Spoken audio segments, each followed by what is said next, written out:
Hello everyone, welcome to Time to Heal. We're here today to discuss relapse after long-term sobriety, the struggles of coming back after being in a 12-step program, and how we can stop the cycle of relapse. Today I have brought on Bill.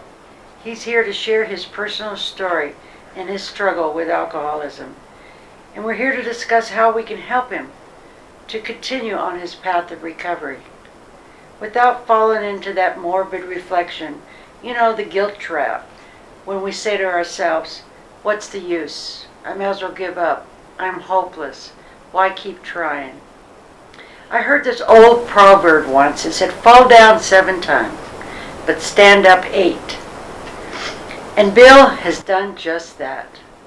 He has fallen off the program of recovery, but he has never given up. He's never given up hope. He keeps coming back. He keeps trying.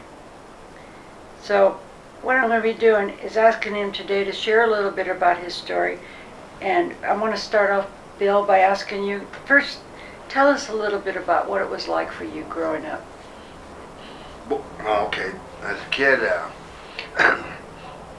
back when I was first coming up, one of the things was status seemed to be something that was there.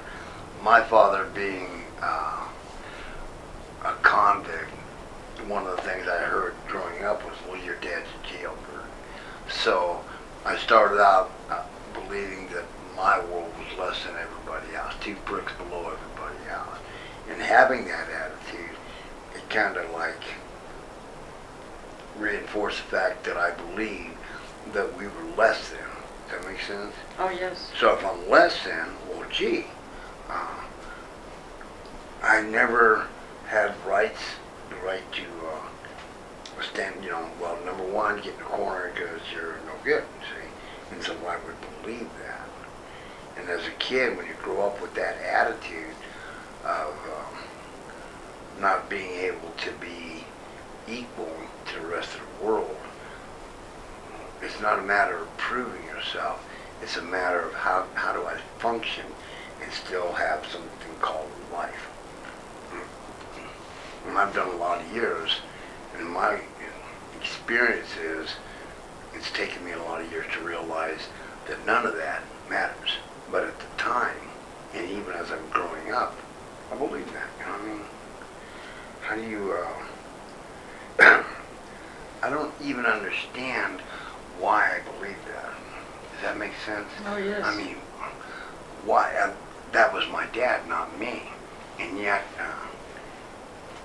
because you think, well, if he's no good, then I'm no good. I come from a large family. I had 7 sisters and 4 brothers. So, being the youngest one, or one of the younger ones, a second set of family, I guess a good way of putting it, is you didn't get when the bucket of potatoes went around the end of the table, you're at the very end, so you get the bottom of the barrel crude. Well, what was ever left was yours, and so you always got last place for everything. So were you raised just by your mother? Like I say, my father spent, I would like to say 16 years of my life, but I'm not sure, because Spent what? a lot of my childhood in prison. So, as far as a father figure, or how to be a human being in the world, or how to get along with other people, was you figure out you try to figure out what's going on in your world, and I didn't have a clue. Never did. So your mother never remarried? No, they got married, and she stayed with him. Matter of fact, we buried both of them next to each other, which, it was... So your father would go to prison. Your mother never remarried. What was the longest time he was in prison? I don't remember. Well, it was... For me, it was like when I can remember, if I go back that far, well, I had to be a young kid, and Dad was in jail, always either coming out of jail or when I started the school, everybody seemed to know that my father was in jail, and we were always on something called welfare, because that's the way Mother survived or kept us going. It was always, and when my father was there, then I would miss the first couple of months of school, because that's when the apple season and harvest out there in fruits work. So instead of going to school and getting an education, I was out there working in the field. So when I started into school, I started getting education. I'm already 2 months behind everybody else, because you follow? So I'm already starting less than all the time. First time I ever felt equal was when I joined the Marine Corps. And when did you join the Marine Corps? 1971. 1971? Yeah, I remember that. How long did you stay? Till 74. 4 years. Yep, give or take a week. Okay. Thank you for serving.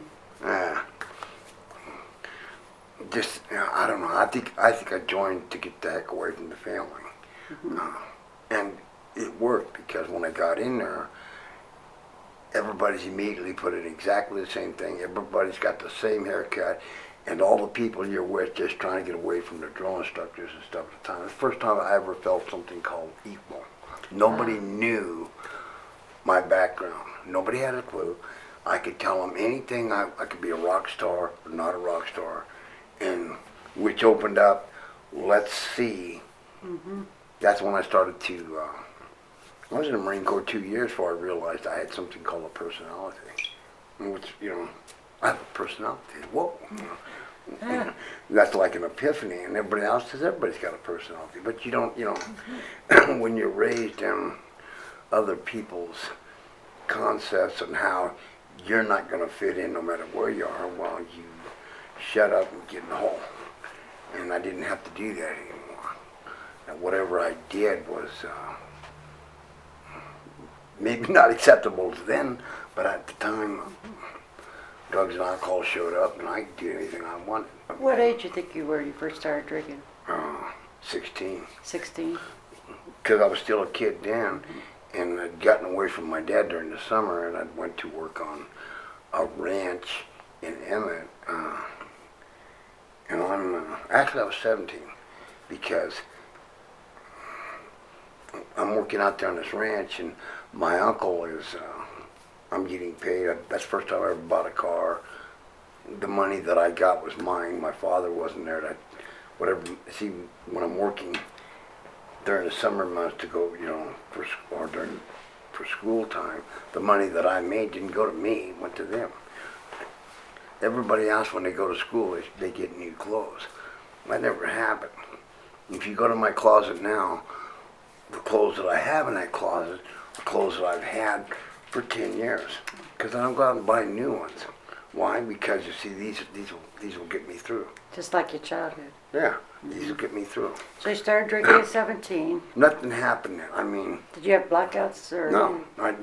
First of all, I didn't have enough money to get enough booze. And to me, it was like, I don't even know if I had any blackouts until I got into the service. Okay.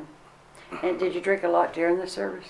At the time I was in, they've changed the rules since then, but when I was in, when you were on leave, you do what you want. Well, you always went on the buddy system, so when you was in the Marine Corps, you take a couple of guys with you. First time I ever experienced a blackout, which was a regret of mine, because there was apparently I drank something called Cutty Sark, and I blacked out and met a beautiful girl, and we had a great time, and my friends told me about it, and I blacked out and missed the whole thing. I've been trying for 20 years to get her back. Never could, Yeah. And I thought, man, I missed it all, And the whole thing is that's the way I felt my whole life was. When I finally get something good, it would disappear. You go out and you work a job now, and you get a job, you get a good car, you take care of it. For me, when I was a young kid, my brother had bought me a motorcycle. Because my dad had written hot checks, well, the only way that they could cover the checks was to sell my stuff to fix his problem. And that was my lot in life. any good that I did, because I bought my mom and dad 3 houses. And they lost, while I was in the service, I was buying them houses. My father never paid anything because he didn't have to. I'm in the service during a wartime situation. Well, they can't come at you. So all the money I was paying was great, and he never had to pay rent for 3 years or 4 years, okay? So during the service, the drinking wasn't really that Wasn't bad? a major issue. So when you got out of the service? Well, drinking wasn't a major issue, but I'd also found something called drugs. Oh. See, and Marijuana? hallucinogenics. Oh, LSD. Oh yeah, child of the '60s. No, but Yeah. the thing is that's what, I don't know if that got me into the program. That got me into my first treatment program because I was guarding weapons, big ones, and doing drugs and guarding these weapons was considered a bad idea. Okay? Yeah. So they thought maybe we'll get him to treatment. First treatment The program. Marine Corps did. Marine Corps did.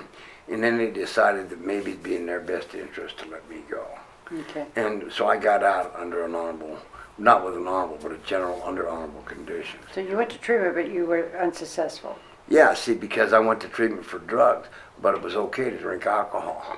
I mean, Yeah. which made perfect sense to me, you know. So they I'm not an discharged you alcoholic, because I'm a you were drug addict. continued using drugs? Because I flipped out on the LSD, it took at least 2 years before I ever tried it again, but you Yeah. can bet I still tried it again. And drinking was the acceptable way of getting high at the time. It was more like when you have money, you drink. When you don't have money, you work. Does that make sense? Yes, it does. And so, trying to go to school or be something called normal, you know, that's the way it worked, you know. I would go to school and, you know, going to get educated. I actually did. I actually completed and got a GED. Oh, Found out, and that's when I started to figure out how to do something called read, you know, which doesn't sound like it's that complicated, but when your whole time you're going through school, you didn't have time to read and write and actually figure out how a word is spelled. Things I still have trouble with it, but it's not as bad as back then. And you don't, kids today take that for granted. They don't realize that that happens to people, reading and writing, deciphering and all that. I got a lot of words up here that, because for me, when I'd hear a word, I'd ask somebody what it meant, and I couldn't lose that. So I'd lock it in there, you know, and I could hold on to what it meant. And that's how I learned how to speak or to articulate, or, you know, all the fancy words, and sounded like I knew what I was doing. You know, the whole thing is that's what you do. You don't ever.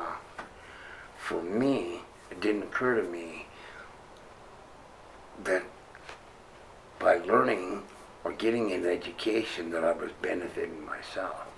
Why was I doing that? Because that was the thing to do. I didn't have a clue that it was part of life. That's what people do. They strive for protection, for not protection, perfection. You know, try to be a better person. That I didn't understand what's a better person, because I knew within, after so long, somebody was going to come in there and take all this. Yes. You know, and that's just what was going to happen. You know what I mean? I'm just going to lose everything. You know. So you got discharged from the Marines, and then what happened there? Did you get married? Or? Yeah, because that was what you're supposed to do. See, I was in the Marine Corps, got out, started to get my GED, and they have students that were, what do you want to call them? Like a teacher's aide. Well, obviously, one or two of them thought I was a pretty good guy. You know, so I met one, and we had gotten not married, just involved in living in the same house. And she jumped up, and she's the one who actually called and got somebody to come over and talk to me about my drinking, because obviously it had become apparent that I was drinking a lot. Had you become violent? No, not violent, just not there. When I'm drinking, I'm not there. And so she tried to get me into a 12-step program, and I met some real interesting people there, which was okay. I'd started to learn about how these programs work. How old were you at that time? I'm going to say 24. Okay. So, like they say, this is a spiritual program. And I said, okay. They say, you're an alcoholic. And I said, well, there's a new one. I've never been one of them. I could be an alcoholic. What is an alcoholic? You know, the word chameleon comes to a sense. I was whatever I had to be to get through whatever game I was playing. Mm-hmm. So long as I can be an alcoholic. What do alcoholics do? Mm-hmm. They drink. Well, I fit. I can do that. You know, I can be whatever that is. But you didn't feel it in your heart that you were an alcoholic? Well, I've been encased in my own world and still don't allow people in my world. Mm-hmm. Is it fear? No, because like I say, as with my mom and dad, I bought them houses. My father said, do you have any receipts for all the money that you paid? And I said, no. He said, well, then you didn't do nothing for us. Oh. So boom, you know. So then when I did get married the last time, my ex took me for about $100,000. That's her. If she'd asked me for it, I'd give it to her. But she took it. So in my head, from the time that I can remember till even recent, people are going to hurt you. Oh, yeah. Does that make sense? Yeah. So, trusting infinite God didn't quite fit the bill. I got to trust somebody. Yeah. I got to put my head on the block. It's been there for years, and every time it gets cut off. Every time. Not once, but every time. So now I got to trust somebody. And yet, something inside of me tells me that this is the way to do it. You know, I go to places and I see somebody who's hurting, okay? I have no agenda about, well, I'll get their money. And when I tell them to have a good day and mean that, not looking for something, you know, what can I, if I tell them to have a good day, then I'll get something. But to not get it, these are epiphanies. You know, to actually care for somebody, you know, because it makes sense. Did you start to see that in the program, that people were caring about you and not wanting anything? No. I You didn't feel see that that for in a the while. beginning? It was, look, I read the books and I got all the information. The deal is it didn't apply to me. Okay. Okay. Because you were kind of forced into it. Yeah, these are great, I don't know if the word is force. How do you force? Not forced, but kind of, you didn't want to go on your own. There are suggestions so that I don't have to do anything. Okay, so tell me then, how did you went to the program, and then what happened? Did you stay? Did you drink? Oh, there was a guy named, well, I won't give you his name. He was a wild guy. Okay, big, heavy set, worked for the railroad, and he was what they call my sponsor. And he used well-chosen words to get my attention, okay? And we would go back and forth to each other, and he'd go, here's $5, go get drunk on me. So I would, which would irritate him. No, you didn't what? I said, well, he told me to. And just blow up. And me and him fight for years. I love that man to this day. Because I've seen him years later, and the only thing he wanted from me was to not drink. Yeah. And I've seen that 40 years later. It's amazing how that happens. But you said you got into the program and stayed sober for a while. Yeah, well, the leg had something to do with that. Yeah, tell us what happened. Well, I'd gotten, obviously, another relapse because I'm the king of relapse. Okay, you know, I would get because they say you get 30 days and, you know, you raise your hand. And then when you get 30 days, you don't have to raise your hand. But I'd get 28 days. That way I wouldn't have to worry about it. I could just continue to raise my hand. I mean, you know. Yeah. And what I was doing was I'd gotten drunk and I'm riding a motorcycle at night with no headlight. 60 miles an hour down the road, I hit a Jeep at 60 miles an hour. And at the time, all I did was mangle this leg up. It took 5 years and a bunch of surgery, and they saved the leg. Mm. And I lost a hearing in one ear, broke a collarbone, and spent a lot of time trying to rebuild this body. After that accident, how long did it take you before you went back to drinking again? 20 years or 18. Oh, you stayed sober after this accident? Well, yeah. That woke you up. You said no more drinking. Right.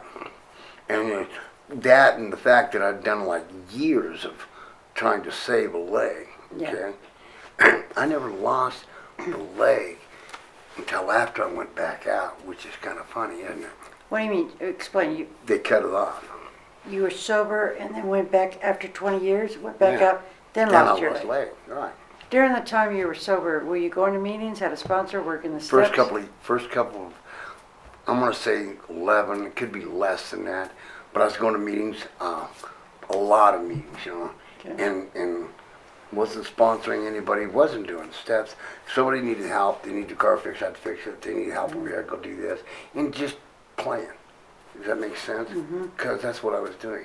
And then I got back into college and tried to become educated again, met my wife, we got married, she got pregnant, so we got married.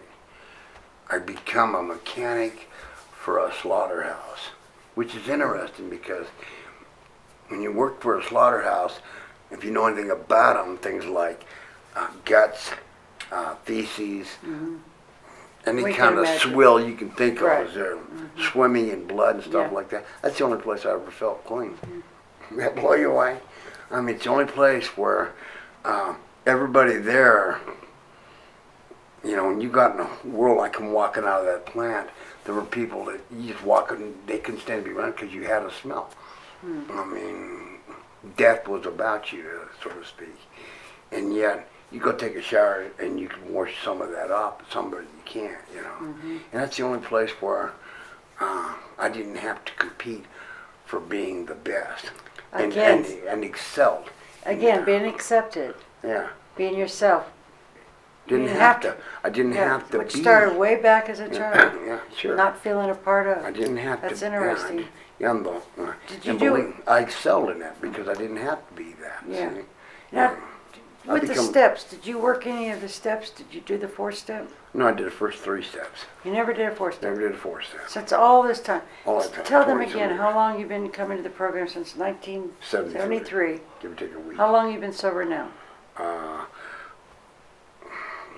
Well, I obviously got into drugs, and so I tried to figure it out because obviously when I relapsed the last time, it was on some harder drugs, okay? So things like trying to remember times and Has it stuff been like a couple that. months? It's been, what I did is I got with my sponsor, and I said, okay, I said, I have to pick a day, and I'm not sure. I said, I'm picking March 1st. If you figure that out, that's 11 months, or no, 8, 9 months, or something like that. Oh, since March. It says March. You haven't 1st had of anything, no March. alcohol, no drugs. Right. Okay. And with your leg, you never got hooked on any pain medications or anything? No. Okay. So during this time, after the relapse, you were sober for a long time.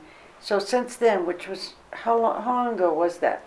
I That you've been wrecked that. coming I back? wrecked that motorcycle July 23rd, 1983. 1983. Right. And so since 1983, you keep Till coming back. 2003. 2003. Right. You've been coming back to the program. No. No? That time frame, I did the first part, and then I went to work for a meatpacking outfit. That meatpacking outfit, I'm working about 6, sometimes 7 days a week, and I'm putting in 12 to 14 hours a day. You're staying sober, Yeah.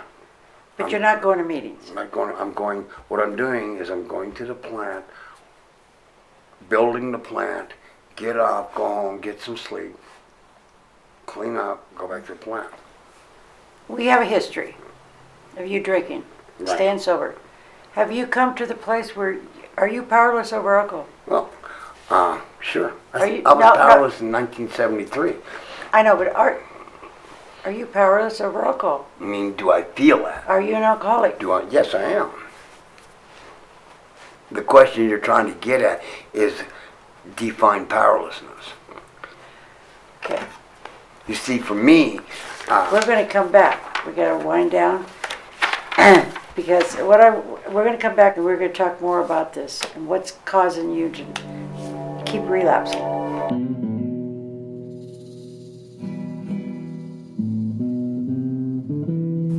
You tried to invoke a response from me. Bill, it wasn't your fault. That's the part that makes me uncomfortable. It's our responsibility, though, to work the program. But I don't allow pain to show up there. You just won't let it come up. It's about the little boy that hurt so bad because Dad was not there for him. I'm not going to deal with that guy.